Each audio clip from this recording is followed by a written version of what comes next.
बात आप जरूर स्वीकार करें कि सोते समय आपको बहुत सावधान रहना है। और प्रायः गलती सोते समय करते हैं उपासक की कोई प्रपंच की बात याद करते हुए या मोबाइल देखते हुए या कोई गंदी चेष्टाओं का आपकी रात बेकार चली जाएगी। अगर गंदी चेष्टा हो गई तो सुबह भी बेकार हो जाएगी, दिन भी बेकार हो जाएगा, निरुत्साहित हो जाओगे।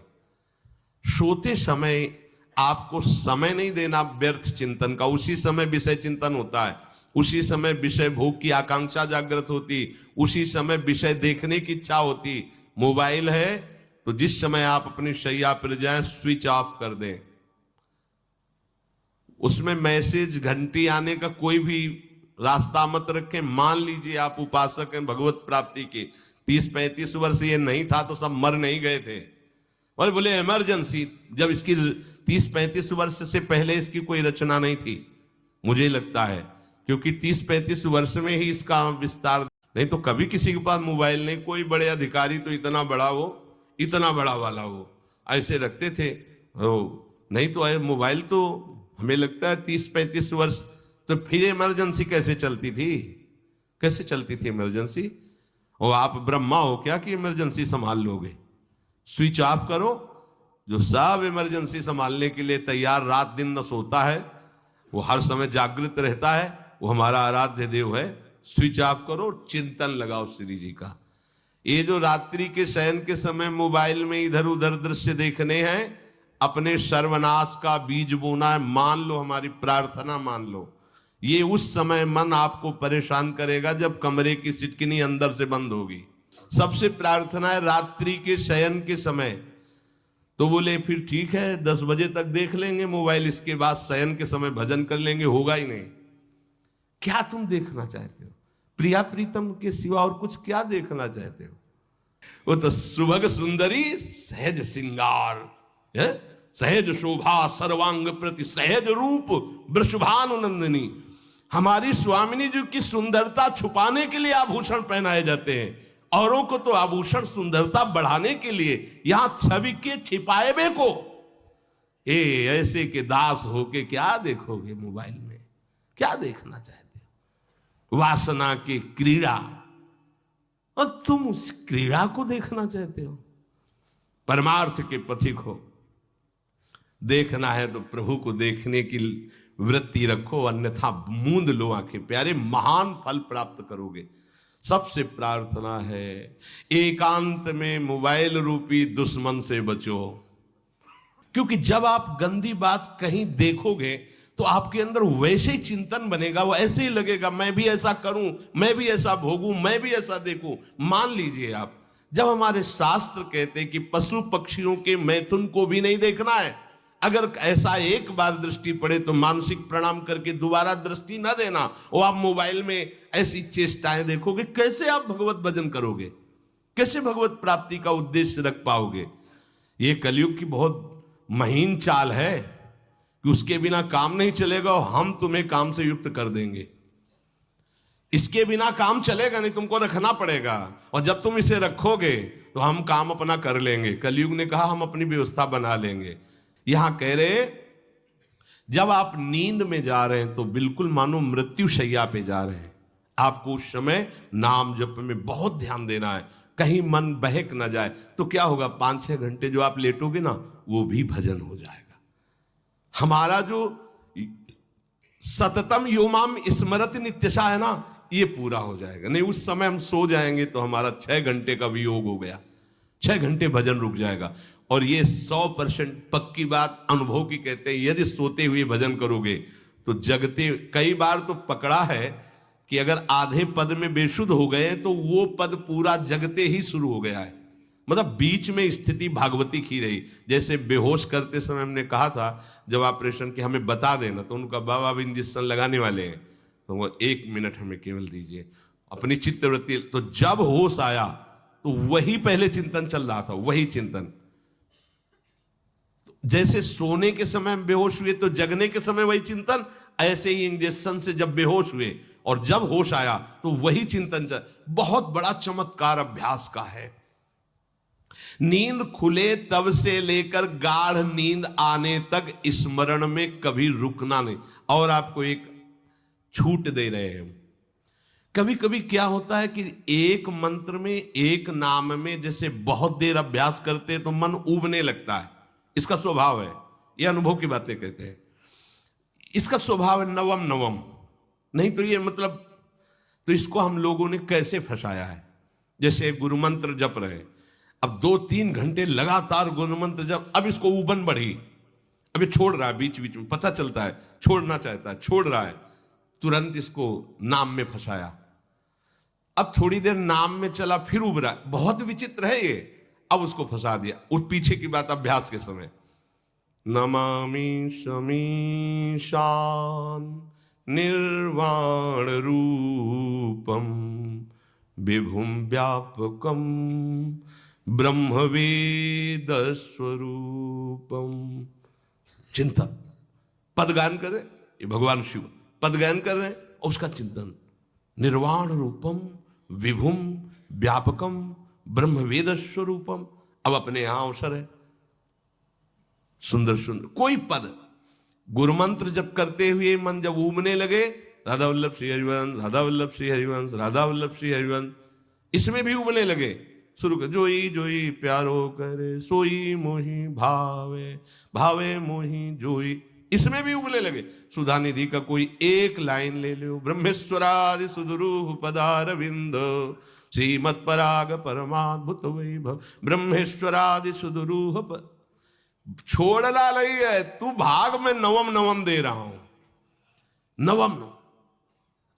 इसको फंसाने के लिए आपके पास अस्त्र हो, जैसे यहां चाकू, यहां पिस्तौल, तलवार, ये वो सब बिल्कुल वीर सजा रहता है, ऐसे ही अपने लोग सजे रहते।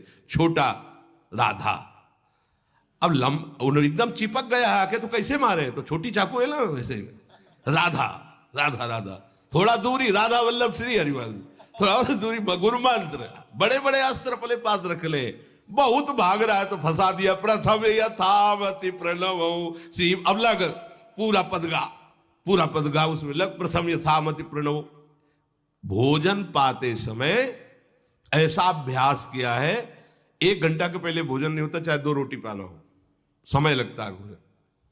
आराम, एक एक नाम, एक एक, कुछ भी हल्ला मचाओ, कोई फर्क नहीं पड़ेगा, अपना चलेगा। अभ्यास स्नान के समय, भोजन के समय, किसी क्रिया के करते समय, किसी से बात करते समय, सोते समय, ये विशेष स्थान जहां में सावधान रहना है। यहां भजन छूटता है, ध्यान देना, यही भजन छूटता है। चलते समय, क्रियावान होते समय, प्रसाद पाते समय या किसी से बतराते समय, ये सब भजन के छूटने के स्थान है और यहीं पकड़ना है भजन को। जब आपको बिल्कुल न लगे तो मानसिक सब बंद कर दो और गुनगुनाने लगो। जो धुनी आपको अच्छी लगे उसी में नाम, कोई नाम लेके, संसार का चिंतन न होने पावे, चाहे जो कुछ तुम जहां तुम्हारा मन आवे, गंगावरी गोदावरी, कुछ भी, भागवतिक चिंतन के सिवा संसार के चिंतन न होने पाए। पहले ऐसे अनन्य बनो, फिर बाद में अनन्यता आती, रसना कटो जो अनरट। हाँ भी विषय चिंतन कर रहे हैं, प्रपंच कर रहे हैं, बोले रसना कटो जो अनरटो। और नहीं बोल सकते, प्रपंच बोलेंगे बस, रसना कटो, ये शब्द वहां नहीं आते। पहले हम आपको छूट देते हैं, भक्त चरित्र, भगवान के चरित्र, नाम, कीर्तन, मंत्र, जो भी चाहो, संसार का चिंतन मत होने देना, पहले ये पकड़ो। फिर आगे चल करके जब पवित्र हृदय होगा तब ये निष्ठा आती, रसना कटो जो अन रटो, निरखियन फुटो नयन। मान लो संसार का चिंतन नहीं करने देना है इसको, आप जैसे बने वैसे करो भागवतिक चिंतन। कोई नाम ले लो, कोई मंत्र ले लो, तुम्हें जो प्रिय लगे, हम छूट देते हैं।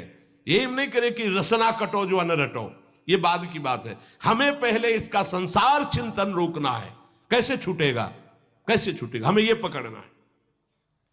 नहीं तो निष्ठा की बात, जो हरि नाम जगत त्रिशिरोमणि वंश बिना कबहू, हरिवंश बोलेंगे नहीं, हरि बोलना नहीं है, हरि बोलना नहीं, क्योंकि जो हरिनाम जगत त्रिशिरोमणि वंश बिना, हरिवंश बोलना नहीं है क्योंकि प्रपंच में रति। तो क्या करो, जो तुम्हें प्रिय लगे पहले उसे पकड़ो, ये हम अंदर की बात करें, प्रवचन की बात नहीं कह रहे। मन को फंसाना है हमें।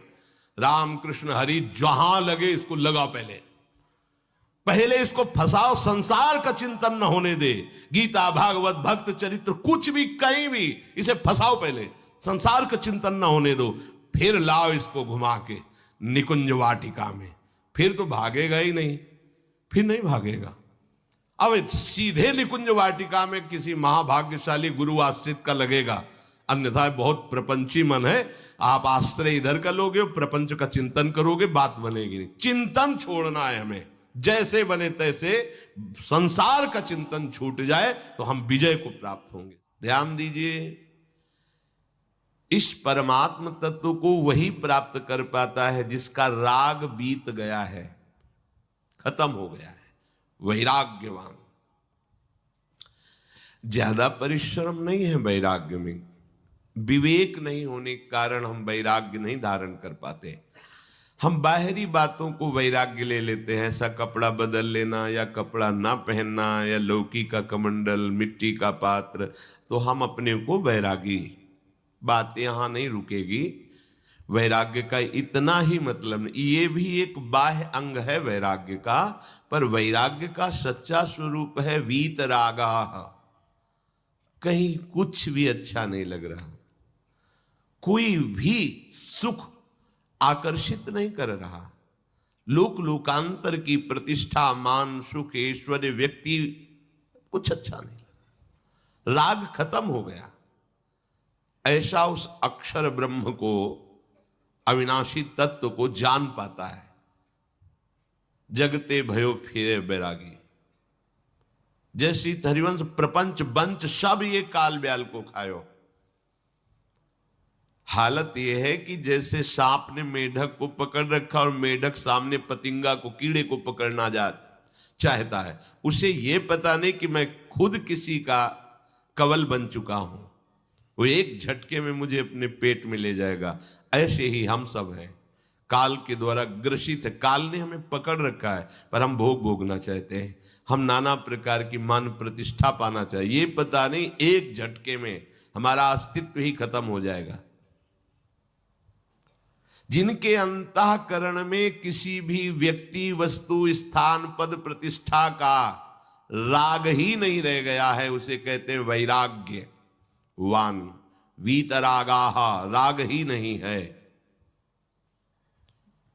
जिनका अंतःकरण निष्पाप निर्मल हो चुका है, जिनके हृदय में केवल भगवत प्राप्ति की उत्कट लालसा जागृत हो गई है,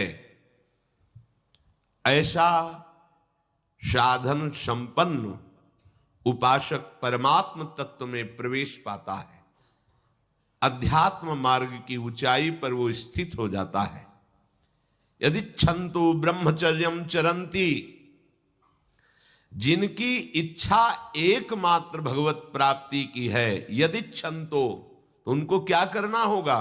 ब्रह्मचर्यम चरंती, ब्रह्मचर्य का पालन करना होगा। प्रत्येक इंद्रियों का निर्विषय हो जाना वास्तविक ब्रह्मचर्य है। केवल जनेन्द्रिय से ही ब्रह्मचर्य को नहीं लेते।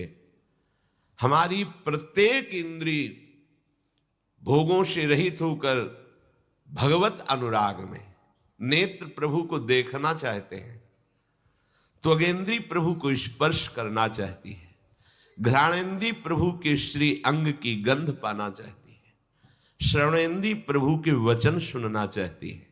एक एक इंद्री अपने प्रभु में लग गई, अंतर्मुख हो गई, बाहर विषयों का त्याग हो गया। इसे ब्रह्मचर्य कहते हैं। पर प्रारंभिक ब्रह्मचर्य में जनेन्द्री का ब्रह्मचर्य अत्यंत आवश्यक है। यदि जनेन्द्री जन्य व्यभिचार दोष से युक्त है तो कदापि उसे भगवत प्राप्ति नहीं हो सकती। शुभ गति व्यभिचारी शुभ गति चाहे, असंभव। और भगवत मार्ग में सबसे बड़ा दुश्मन यही व्यभिचार दोष है, काम। इसी से हमारा हृदय मलिन होता रहता है, अंधा बटे और पड़ा चबाए वाली दशा रहती। कहते हमें 50 वर्ष हो गए। अरे 50 जन्म हो जाए, तुम व्यभिचार करो, गंदी बातें करो, गंदे चिंतन करो, सो समय व्यतीत कर, अनंत जन्म व्यतीत हो गए, भगवत प्राप्ति हुई क्या? 50 वर्ष से भगवत प्राप्ति हो जाएगी क्या? 5 मिनट काफी है भगवत प्राप्ति में, एक बार नाम काफी है। वो स्थिति तो लाओ। बार बार बहिर्मुख वृत्तियों के द्वारा विषयों में सुख बुद्धि कर लेने से हमारा सारा का सारा अध्यात्म चिंतन बदलता रहता है, इसलिए लाभ नहीं मिल पाता, एक रस चिंतन नहीं रह पाता। बार बार विक्षेपी विषय करते रहते हो, हम सहते रहते हैं और भोगते रहते हैं। एक बार तो हिम्मत करके उठो, अब लो नशानी अब ना नशई हो, एक बार तो दृढ़ बनो। बस मन के अनुकूल चलने की बात को तुम्हें रोकना होगा, तभी तुम्हारे अंदर यदि क्षण तो ऐसी इच्छा जागृत होगी। पक्का पक्का ऐसा ही है, जब हम किसी विषय के वेग को सहते हैं, विषय नहीं भोगते हैं, तो मन बहुत जलाता है। उस जलन में फिर एक ही बात होती है, बस भगवत प्राप्ति हो जाए, झंझट खत्म हो जाए। कब तक हम इसमें चलेंगे? एक बार भगवत, वो जलन हमको भगवत प्राप्ति की इच्छा प्रकट करती है। अपने लोग क्या करते हैं, जलन को मिटाने की कोशिश करने लगते हैं, तो भगवत प्राप्ति की इच्छा क्या, भोग प्राप्ति की तृष्णा जागृत हो जाती है। भोगे हुए भोगों को बार बार भोगने की इच्छा का नाम तृष्णा है। बाहर और भीतर से कोई सहयोगी नहीं, जल रहा है उपासक, तब रास्ता निकलता है भगवत प्राप्ति का, तब इच्छा प्रकट होती। अब नहीं, बहुत जल लिया, अब तो केवल प्रियाजू के समीप जाना है, अब तो प्रभु के सानिध्य में रहना है, नहीं इन भोगों की जलन में जलना है। पर यहां तक पहुंचने के लिए जलना होगा, तभी लिखा सहित सहित बाढ़ है भगति। ये नाशवान काम क्रोध आदि तुम्हें प्रेरित करेंगे, तुम इनके वेगों को सह जाओ। ये स्थायी नहीं है, आगमा पाइनो है, आने जाने वाले हैं, और ये सहन करने से नष्ट होते हैं, भोगने से बढ़ते हैं। यदि क्षण तो, अगर भगवत प्राप्ति की इच्छा है तो ब्रह्मचर्यम चरंती, ब्रह्मचर्य का पालन करना ही होगा, इसमें कोई गुंजाइश नहीं, क्योंकि आप चल ही नहीं सकते। ध्यान से सुन लो, ये मनोरंजन का मार्ग नहीं है, इसमें मन ही मार तनहारिक वृंदावन में गाज, इसमें मन मारना होगा। प्रायः ये मन को दुलार करने वाले लोग कभी भाग्य से सत्संग में भी आ जाते हैं, कभी श्री विग्रह के दर्शन करने भी मंदिर पहुंच जाते हैं, कभी तीर्थ याटन भी करते हैं, पर इनका कोई लक्ष्य नहीं होता। आज सुन लिया सत्संग, बढ़िया है, लक्ष्य नहीं होता। यहां लक्ष्य वालों की बात हो रही। यदि क्षण तो, यदि तुम्हारी ऐसी इच्छा जागृत हो रही किसी जन्म में भगवत प्राप्ति करनी, तो ब्रह्मचर्यम चरंती। आप सच्ची मानिए, जिसके निकालने में तुमको सुख की अनुभूति हो रही, उसको रोकने में कितनी सुख की अनुभूति होगी। उन्मत्त हो जाओगे बहुत जल्दी। आपके सारे के सारे कितने गुण ही गुण, और ब्रह्मचर्यहीन, आलस्य, प्रमाद, भोगों का चिंतन, मन का डिप्रेशन में पहुंचना, कमर में दर्द, टांगों में दर्द, सर में दर्द, घबराहट होना, बिना किसी कारण के मन भयभीत हो रहा है, भोजन अपच हो रहा है, बिना किसी प्रक्रिया के वीर नाश हो रहा है, बिना किसी प्रक्रिया के। काहे को मृत्यु स्वयं स्वीकार कर रहे हो, ये मृत्यु है। चाहे भगवान दत्तात्रेय जी बोल रहे हैं या भगवान कपिल देव जी बोल रहे हो, जब उपासक को संबोधन करते हैं भगवत प्राप्ति के लिए, तो कहते हैं कि इस भोग वृत्ति को साक्षात मृत्यु रूप देखो, ये मृत्यु है तुम्हारी। जब शरीर राग त्यागना है तो तुम शरीर से भोग भोगोगे, तो आसक्ति शरीर की पुष्ट होगी, आसक्ति भोग सुख की पुष्ट होगी, है नहीं। कितने दिन शरीर रहेगा, कितने दिन भोग रहेंगे। विचारवान बनो। ब्रह्मचर्यम चरंती, ब्रह्मचर्य का पालन करो। उपासक जो ब्रह्मचारी होता है उसका खिला हुआ चेहरा रहता है, जैसे कमल खिला हुआ। बिना किसी कारण के उसकी मुख मुद्रा में प्रसन्नता होती है। जो ब्रह्मचर्यहीन होता है बुझा हुआ चेहरा होता है, तेजहीन, बिना किसी कारण के वो शोकग्रस्त लगता है। बैठा है, आपको लग रहा है शांत है, लेकिन आप चेहरे को देखो, वो एक शोकग्रस्त है, कुम्हलाया हुआ चेहरा, अशांत चेहरा। मुख प्रसन्न, तन तेज विराजा, यह है ब्रह्मचर्यम चरंती, भगवत आराधन संपन्न उपासक का। जैसे आग में पैर रखते हुए कोई चले तो कैसे चलेगा, ऐसे ही ब्रह्मचारी की पहचान है।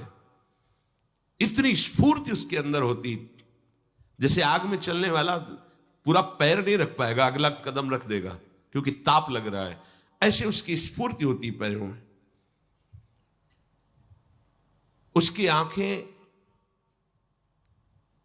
एकाग्र रहती है। चंचलता, इधर उधर या बार बार झपकना, यह विषयी पुरुष का लक्षण है।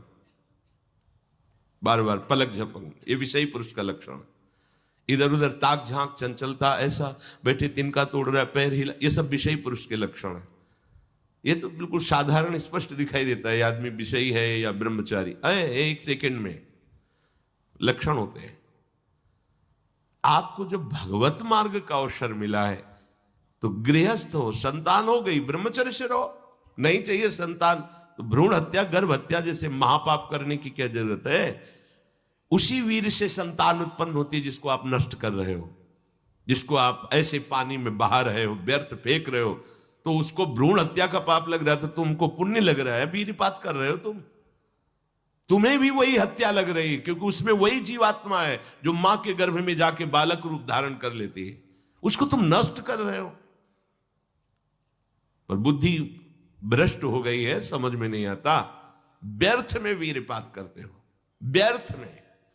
तुम्हारा भजन बनेगा, तुम अध्यात्म के योगी बनोगे, मजाक है अध्यात्म का मार्ग। होश में हो जाओ, ये मन के दुलार को बंद करो।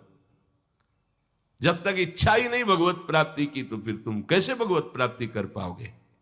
भगवत प्राप्ति की इच्छा कैसे होगी जब तुम्हारी इस तरह से निंदनीय वृत्तियां हैं। इंद्रियों को दुलार कर रहे हो, मन को दुलार कर रहे हो, भगवत प्राप्ति चाहते हो। आचरण नीच और चाहते हो उच्च पदवी। सावधान हो जाओ।